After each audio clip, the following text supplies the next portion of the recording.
우리 인간의 기원은 누구일까? 언제, 어디서 시작됐을까? 여러 종교에서 나온 것처럼 신이라는 존재가 우리를 창조했을까? 아니면 아주 오래전에 우연히 탄생한 생명이 끊임없이 진화해서 우리 인간이 됐을까? 우리들은 우리의 기원에 대해서 궁금한 게 너무나도 많습니다.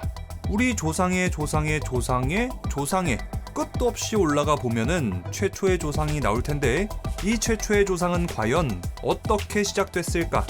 또 새들이나 포유류, 물고기들의 최초의 조상은 누구이며 도대체 어떻게 탄생했을까? 우리 지구에 존재하는 모든 생명체들은 어디서부터 시작했을까? 아직 우리는 그 답을 모릅니다. 어쩌면 이것은 절대로 밝혀낼 수 없는 영원한 비밀일지도 모르죠. 1859년 찰스 다윈은 종의 기원에서 이렇게 말했습니다. 지구에 살아 숨쉬는 모든 생물들의 조상을 찾아 거슬러 올라간다면 그 마지막엔 공통조상이 존재할 겁니다. 세계 모든 생명체의 마지막 공통조상, 일명 루카입니다. 이 개념에 따르면 지구상에 존재하는 모든 생명체들의 조상의 조상의 조상의 조상의, 이걸 계속해서 따라가 보면은 단 하나의 최초의 생명체가 있다는 겁니다. 최초의 생명체, 모든 생명의 조상 루카는 곳곳에 퍼지면서 각각의 환경에 맞춰서 서로 다르게 진화했겠죠.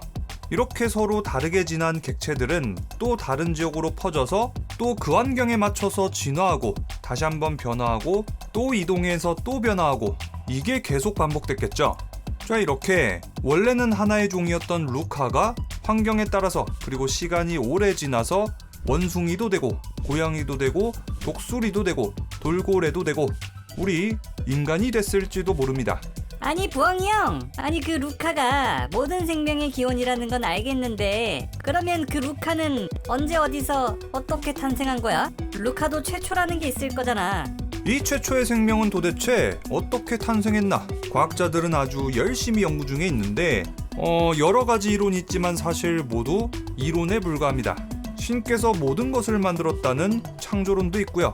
환경이 적당하면 자연에서 알아서 발생한다는 자연 발생설도 있어요.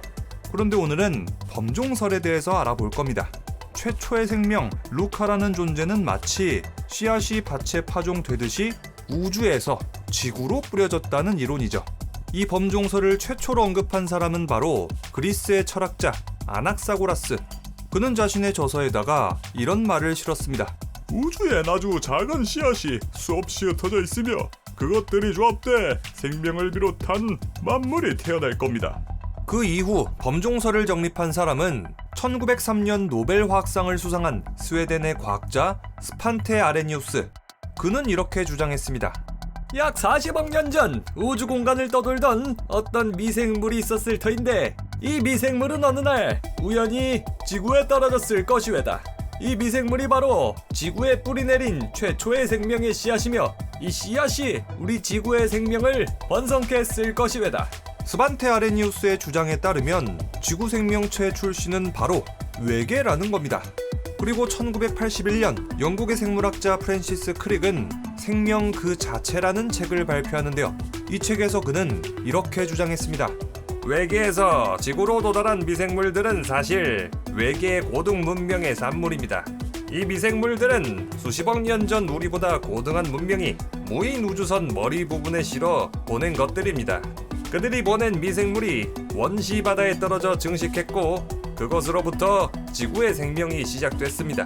프랜시스 크릭이 주장한 범종설은 정향범종설입니다. 외계인이 의도적으로 미생물을 지구로 직접 보냈다는 거죠. 프랜시스 크릭의 정향범종설은 과학계에 상당한 논란을 일으켰습니다. 이 책을 쓰기 20년 전 프랜시스 크릭은 동료 제임스 왓슨과 함께 DNA 이중나선 구조를 밝혀내면서 노벨 생리의학상을 수상했거든요. 과학계에서 상당한 업적을 이루고 노벨상까지 받은 그가 정향범종설을 주장했으니 과학계가 놀라지 않을 수가 없겠죠. 자, 그렇다면 프랜시스 크릭이 정향범종설을 주장한 근거는 뭐였을까? 바로 유전보호의 보편성입니다. 지구의 생물들은 미토콘드리아를 제외하고는 모두 유전부호가 같습니다. 이것은 상호교배하는 하나의 작은 개체군으로부터 모든 생명들이 유래했기 때문으로 보입니다. 아주 재밌는 가설이죠. 영화 프로메테우스가 바로 이 정향범종설을 차용했습니다. 영화 프로메테우스에서 창조주 엔지니어는 이상한 검정색 액체를 마시더니 극심한 고통에 시달리다가 온몸이 분해됩니다. 이렇게 분해된 엔지니어의 몸은 새로운 유기물을 합성하는데요. 이렇게 지구형 행성에는 생명의 씨앗이 뿌려지고 이 행성은 그 직후 생명이 넘치는 행성이 된 거죠. 아니 그래도 그렇지 이 가설은 너무 SF 아니야? 영화는 그냥 영화인 것이지 이거 실제로 말이나 되는 거야? 사실 프랜시스 크릭 본인조차도 자신의 가설이 과학소설 같다 라는 비판에 동의했지만 그는 이런 말을 덧붙였습니다. 허버트 웰스, 줄 베른의 소설에서는 인간의 달 탐사, 놀라운 잠수함 등이 묘사됐고 결국 이것은 현실이 되었다. 과학자들은 미래를 잘 내다보지 못한다. 우주의 나이, 행성들의 존재 가능성, 생물 발생 이전의 바다 조성, 역경에 대처하는 세균의 강인함, 대부분의 생물이 죽어버릴 환경에서도 번성하는 끈질긴 생명력, 로켓 설계 등이 모두 오늘날 과학 지식에 바탕을 두고 있다. 또 그는 이렇게 주장했습니다. 번식 가능한 생명의 씨앗이 우주를 아주 오랫동안 여행하다 보면 산소나 빛도 없고 복사 에너지나 방사선에 파괴돼서 죽어버릴 텐데 이런 위협으로부터 씨앗이 보호받으려면 당연히 고지능의 존재가 이 씨앗을 보호하는 장치 같은 걸 만들지 않았겠냐. 즉, 지구에 생명이 있다는 것은 분명히 고지능 존재에 의한 의도적인 파종이다. 자, 그렇다면 고지능의 존재가 어째서 직접 지구로 안 오고 씨앗을 무인 우주선에 실어서 보냈을까? 프랜시스 크릭은 미생물들의 이동 범위를 넓히기 위해서라고 답했습니다. 아무리 고등 문명이라도 외계인의 수명은 무한은 아니다 보니까 시간이라는 한계 때문에 상대적으로 시간에서 자유로운 미생물만 보내지 않았겠냐라는 거죠. 또 그는 이렇게 주장했어요. 만약에 이 큰 우주에서 오직 지구가 생명체가 존재하는 유일한 곳이라면 생명의 기원은 지구 내부에서 시작된 게 맞다. 하지만 이 우주에는 수백억, 수천억 개의 은하가 있고 그 중에는 아주 영리하고 재주 좋은 고등 생물체들도 분명히 있을 텐데 우리 지구인들이 모르는 사이에 이미 수없이 많은 행성이 상호작용하고 있을지도 모른다. 또 고지능의 존재라면 우리 지구처럼 생명이 탄생하기 딱 좋은 환경을 그냥 간과하고 지나갈 리가 없다. 마지막으로 프랜시스 크릭은 이렇게 말했습니다.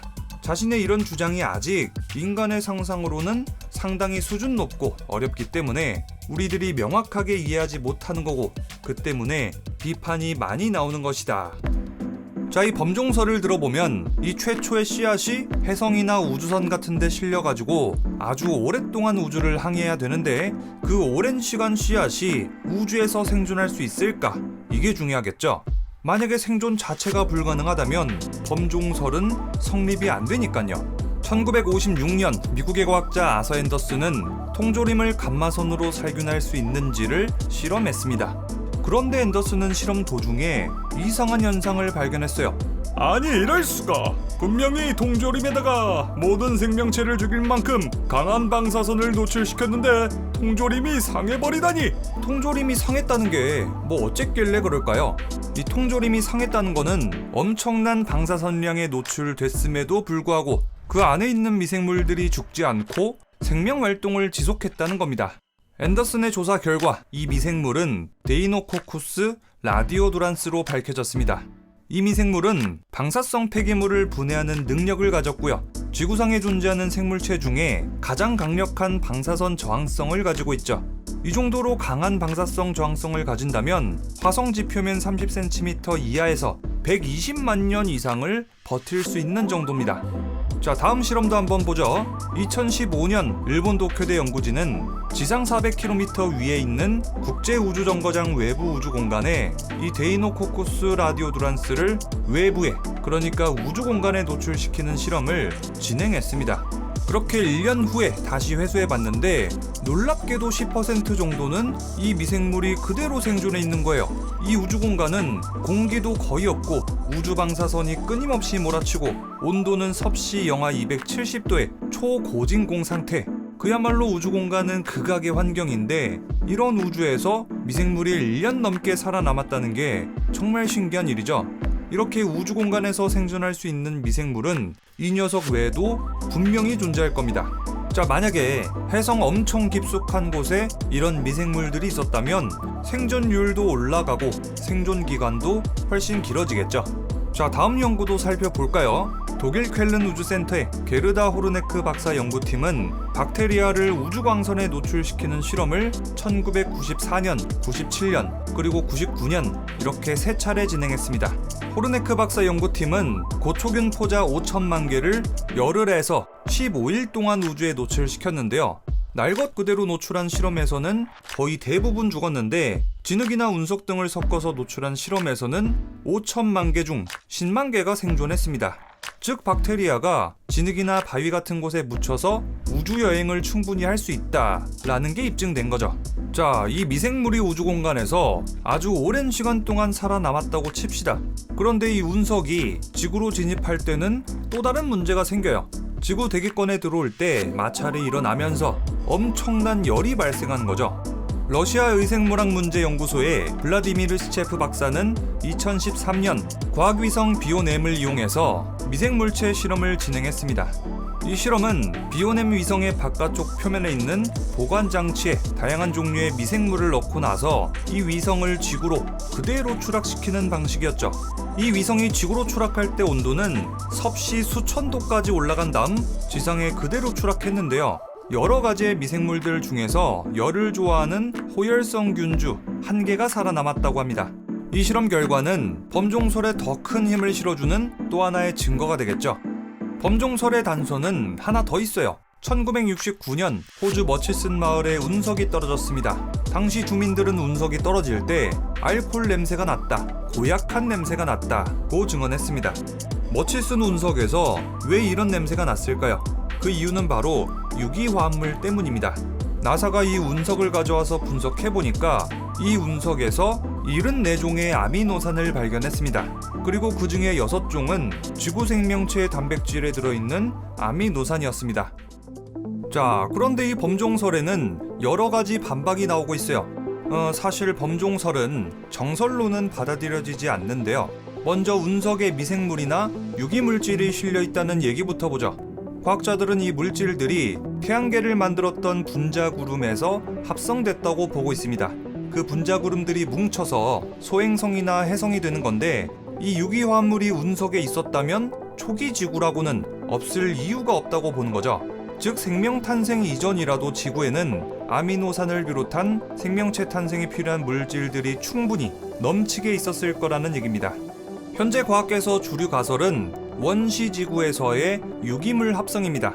그리고 연구가 많이 진행된 현재 학자들은 심해에서 지열을 뿜어내는 심해 열수구에서 지구 최초의 생명체가 탄생했을 거라고 보고 있습니다. 또 범종설은 이런 한계도 가지고 있어요. 만약에 외계에서 날라온 무언가가 지구에 생명의 씨앗을 심었다고 치자. 그렇다면 그 외계에서 날라온 생명의 씨앗은 도대체 어떻게 탄생한 건가? 이것은 사실 범종설이 아예 설명해내지 못하겠죠. 그럼에도 불구하고 범종설을 믿고 연구하는 학자들은 여전히 있습니다.